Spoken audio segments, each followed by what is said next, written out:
Ji So, for those of you who don't know, I'm just playing a recording of the conversation we had yesterday on Brother's platform.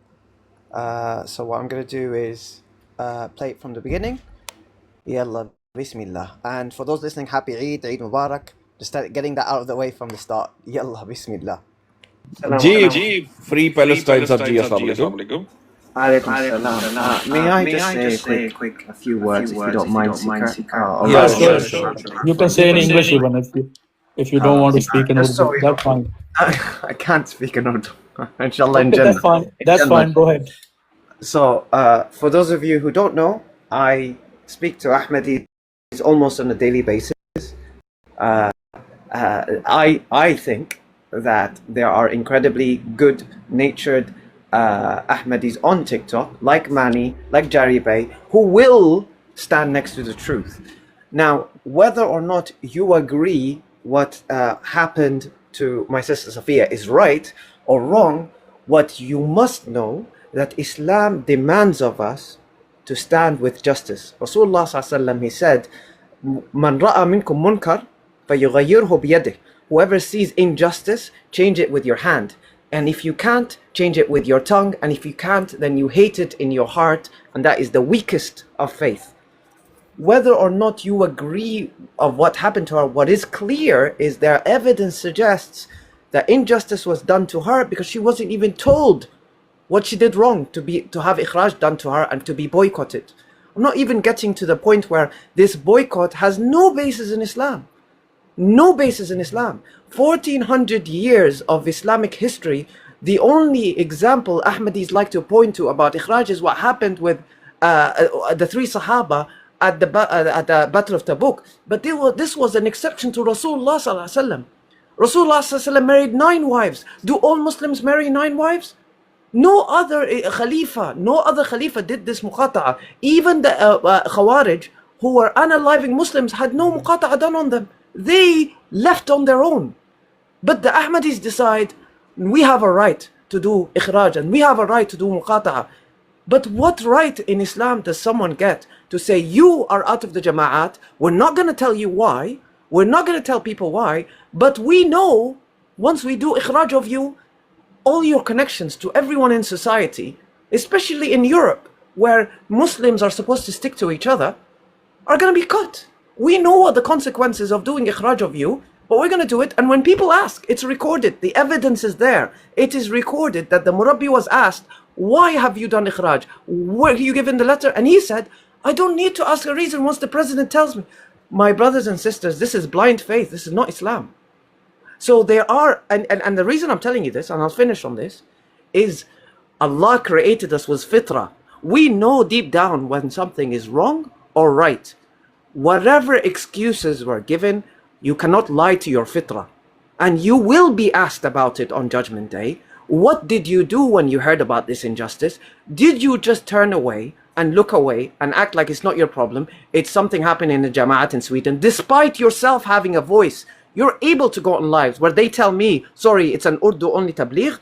We're not answering questions. You guys speak Urdu. You, ladies and gentlemen, in this live, speak Urdu. You're able to raise these questions. You're able to raise the questions with your imam, your murabbi, your amir. I don't know what the pyramid scheme thing is in Ahmadiyya, but the point is you have a right to raise these concerns. And if one tells you, sorry, this is a decision by the Khalifa, you're just supposed to do sam'an wa ta'an, go read the history of Islam and tell me if this is how the Sahaba acted when they saw injustice. Go see it. Wallahi, I don't want to say Ahmadiyya is a cult, but this kind of behavior, this behavior is very cult-like, where you're not allowed to ask for a reason and you're not allowed to highlight injustice. This is not Islam. And I am sorry for speaking in English for so long. जज़ाकल्लाह I understand you and I 100% agree with you. And I appreciate you, your point of view. And this is the point of view we need to raise if there's an injustice happen somewhere.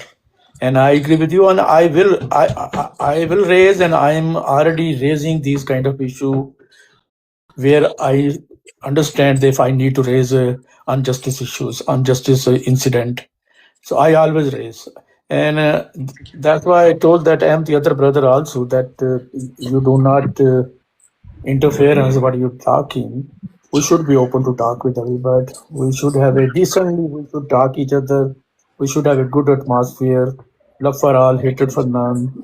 We should 100%. respect. We should And respect everyone. one Yeah. last thing, Yes, a please. point that, one last thing, a point that is always raised on Ahmadi lives is وَآخَرِينَ مِنْهُمْ وَآخَرِينَ مِنْهُمْ.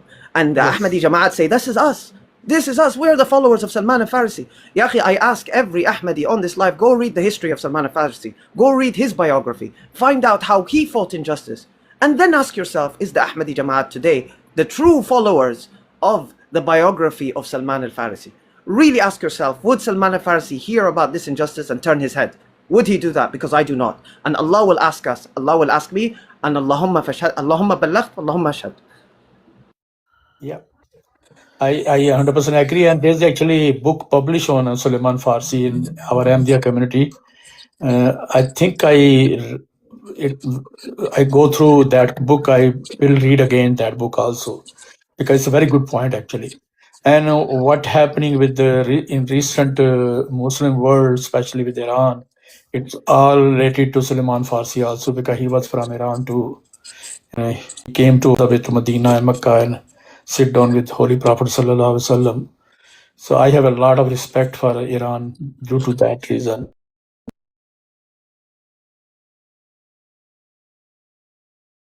I think that's some Ahmadis misunderstood what I said. I was specifically highlighting that Rasulullah ﷺ was allowed to have 9 wives at the same time, right?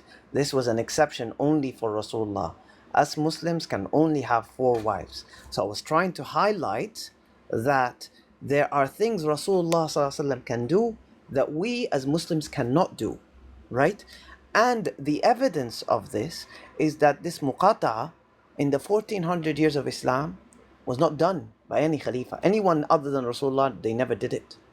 So for the Ahmadis to come then say, because Rasulullah ﷺ did it, we have a right to do it, even though all his Khulafa Rashidun, every single Muslim leader since has not done this muqata'a stuff, to me is a very weak excuse. Very weak excuse, no evidence behind this decision, and therefore it is a batil, it is injustice, and it is not something anyone can do.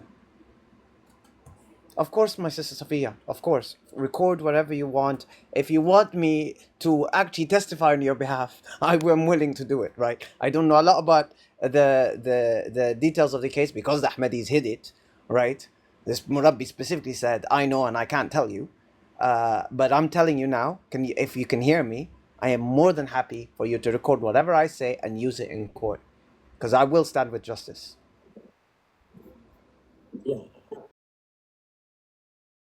Also upload this script, this snippet, to the TikTok so you can, like, it's easy for you to reach. Because I don't really upload that many videos. I'm not an influencer, despite having a TikTok studio. But I will upload it for your own record, and I will also send you this clip because it's quite small, right? It's about 60 megabytes. So it's easy for you to like edit. I'll actually do that now. Just bear with me. Bear with me while I send it to you.